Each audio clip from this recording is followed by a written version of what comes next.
Okay, we are beginning the Health and Ordinance Committee meeting, and the time is 5:53 p.m. Mr. Acting Chairman, I'd like to turn this over to our town treasurer for the request, and if you want to take a few more minutes to read it. Our treasurer, Harris, is here to answer questions and explain that there is a request for reimbursement through an individual who is apparently here today. All right, Brittany. Okay. Thank you so much. It has to be so far from the podium. The baby. Putting in my- We are recording now. Yeah. It's okay. It's okay. So Mr. Christopher Quinn came in a couple months ago and wanted to surrender his license plates to his vehicle. One of the cashiers, Miss Bryant, who works up front, she put in the wrong plate number, so it did not surrender his plates. And when they were not surrendered correctly, he got a letter from DMV stating that his driver's license and his CDL license would be suspended. They were suspended, and he lost out on a week of work until we could get all of this straight. And he's asking for reimbursement for pay from when he was out of work because it was our mistake. It was not anything he did.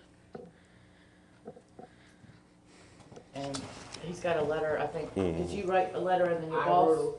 I wrote a letter, I'm sorry. I wrote a letter and my employer. Right. wrote a And letter. y'all got a copy of that up there? I've already read it, so. And, how much is the reimbursement? $1,000, correct? Yes. $1,000. 4 days. 4 days of work that he missed. And I think it says in there $250 a day, is that right? So now it's time for a motion. Do y'all Yeah, well, have any questions? no, I think it's just fair that Yeah. it's our fault, so I think we need to fix it. Recommendation to council, we still have to, Right. just so you know, the whole council has to vote on it. Up or down, it'll be the 20th of May. Okay. So we got one more meeting to go. This is a recommendation on come from this. Yeah. I understand where it's at. I make a motion, we reimburse. I second motion. Okay. All in favor, say aye. Aye. Opposed? 20th of May, 7 o'clock right here. Do I need to be? You don't have to. You don't have to be here. Do I have to be here? You don't have to. I can email you. What'll happen, they made a recommendation to reimburse you in full for the $1,000. Once the full council has approved that, then the finance director will cut you a check, so it'll probably be the end of May before you get that. Thank y'all. Sorry for the inconvenience. Thank you. Thank you for Everything y'all do. thank you for your patience. Item number 2, I've already do one. Madam Treasurer, thank you for your, thank you for your time. Thank you for your Thank you. time and your service. Oh, thank you so much. Oh, there's a whole lot of thank yous going on, isn't there? Thank you, boss. The vice president people here. Don't laugh at me. Tomorrow, I'll ask the clerk if she will make sure everybody's got a copy of our curb and gutter installation policy. We've worked on it a time or two. Right now, and I'll explain it to you very briefly, and the town has had this on the book for many, many years, okay? But what happens when curb and gutter is installed on 4th Street? We just did 4th Street between Lunenburg and Brunswick. When that is installed, the town's policy is that 50% of the cost for the installation will be charged to the property owner, and the town will pay 50%. We have to have either 3/4 of the property owners agree, or we have to have a supermajority of the town council approve it, okay?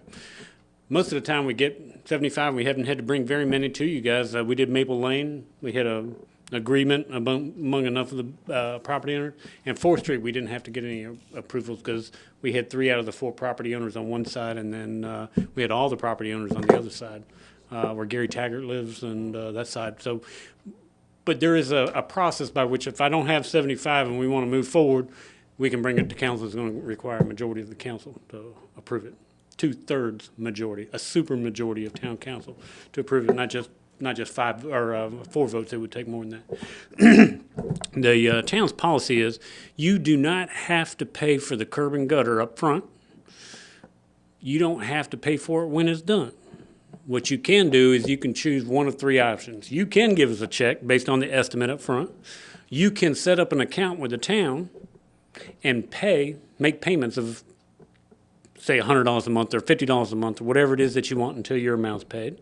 Or you can choose to do nothing on the payment side, and we will record a lien or a memorandum of lien at the courthouse binding your property for the amount. Say it's $2,000 for your share. Then that would be recorded at the courthouse, and it does not have to be paid, until the property is transferred, okay? But for the record, we've had some people recently who refinanced their homes, okay?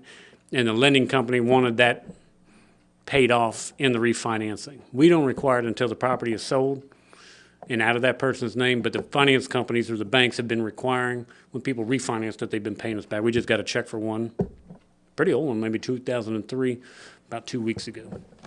All right, right now, that money, let's say it's $2,000, and we put it at the courthouse, it does not accrue interest, okay? So a 2003 lien for $750, they cut us a check for $750. There was no interest on that. And I think the mayor brought up the idea, should we be charging interest?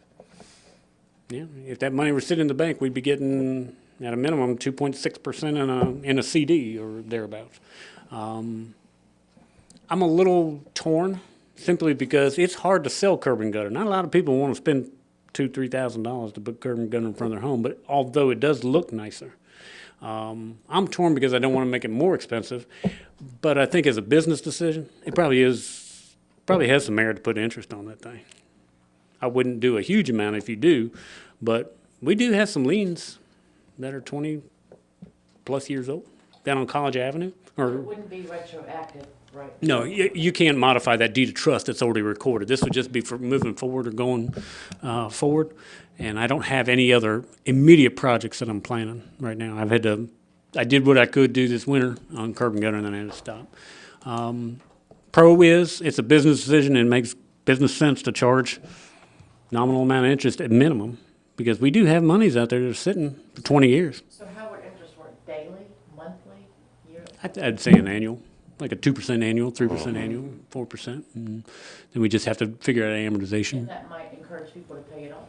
It would encourage people to pay it off more, because right now there's no obligation to do anything until, But then if you drew interest, it could be like program income almost, and you could maybe put it towards doing other curb. it's a better business decision now. It could add additional monies to it, but if nothing else, it would reimburse the town for the time value of the money sitting out there. Do other towns do the same thing like we're doing? I don't know what other towns do, because I would probably have to focus on places like Farmville or South Hill. Mm-hmm. Smaller towns don't do their own streets, so for the most part, that's more of a VDOT type of thing. I would have to call Farmville and South Hill. I just don't know what they do. Right. And it makes good sense. If you were in a It bank, makes sense, but do you think it may backfire, make people more makes it- reluctant to do it? it makes it harder to sell it, yeah. Right. If you know that in 10 years, you're going to spend an extra $500 in interest to do the thing, it may, and it's not easy selling curb and gutter now. People love it, but they ain't crazy about that number, and they really ain't crazy about it being bound on their house at the courthouse. A lot of folks don't like that very much. And But it make your house look so much better. I am an advocate of curb and gutter. I like it. It's good for the town because it's easy. We can send that street sweeper down through there, and you've always got pine tags and stuff in front of your We don't house. pick mine up. But that's just, but the curb and gutter is like putting the sidewalks, like what I've been hit with a couple of times already is who's responsible to clean that sidewalk off when it gets dirty or when snow gets on it? Is it the town or the property owner? The snow is actually by code the property owner. Property owner. Yeah, they're supposed to do it. Are we supposed to go back and sweep up leaves? Well, Yeah, it's I our was property, under the but it's impression just that- not a priority that we go out there I and was do it. under the impression that it, like when we were growing up in Crew, I mean, our parents always cleaned that in front of our, that's what I thought it You was. would think, but But you got more and more people complaining that the town should be doing this or the town should be doing that. maybe we That's a lot should. of sidewalk for workers to break loose and try to clean up every week. A lot of sidewalk for people to go out there and town forces to go sweep or take a leaf blower. But it does look better when it's cleaned off. You go down Main Street, down in front of Bevering's house, where that retaining wall is. It would look better if those leaves weren't all jammed up there at the front steps. So, yeah, it'd be done. If you want to take some time on it, you want me to get some information from Farmville, South Hill, and see what they do? Maybe other Just out of communities. curiosity, Yeah. because, you know, if you say it's hard enough to sell it now, then you're gonna add that on top of it. She a little tough to sell. Now, some streets were easy. Maple Lane, that went pretty good, but there was a definite drainage problem. There was water standing in front of everybody's house, and they were like, let's go. Less so like on 4th Street.